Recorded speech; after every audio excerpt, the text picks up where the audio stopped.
how do you ensure that your legacy lives in you? Yes. Wow.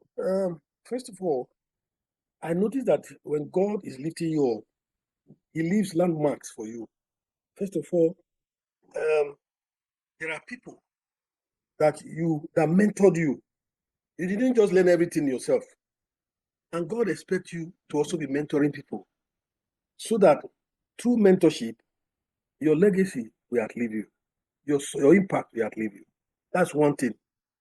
The other way to ensure that your legacy outlives you, your effort or your impact is sustained, is to make sure that the impacts are built in God and not in situations. Because Jesus said, your treasure should be in heaven where thief or moth cannot take it. So if it's a spiritual legacy, it's already a possibility that it will be sustained.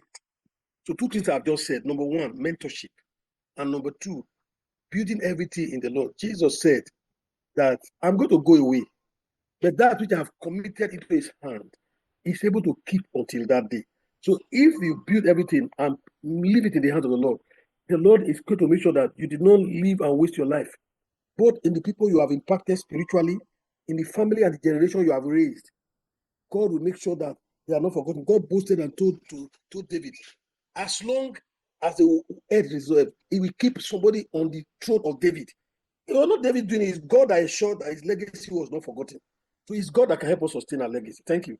Oh, thank you very much. I appreciate that. So God is the one that can help us sustain our legacy. Correct. Have we looked at the fact that people that come after us sometimes destroy what we have built?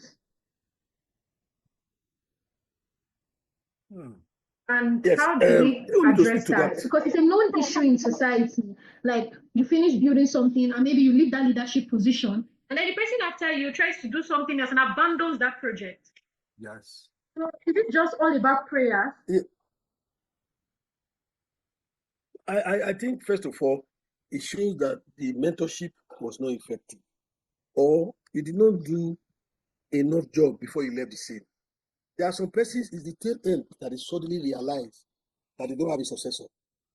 And they start rushing everything into their mentor in a short time compared to the period they learned it.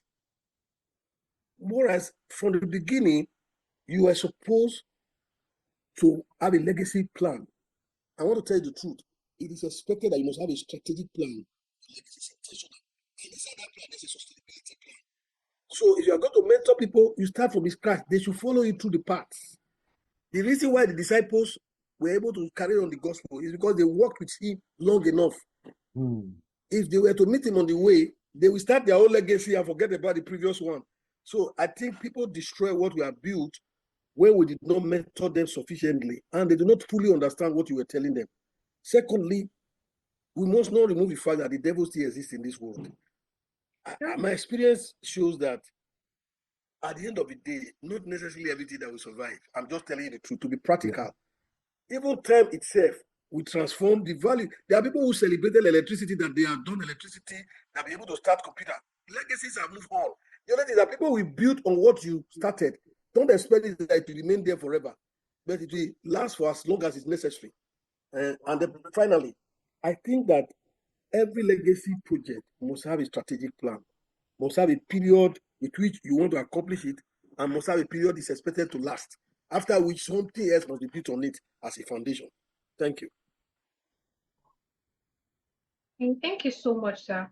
Well, it's very necessary that we consider the human factor when we talk about legacy, and as much as we consider God and spirituality.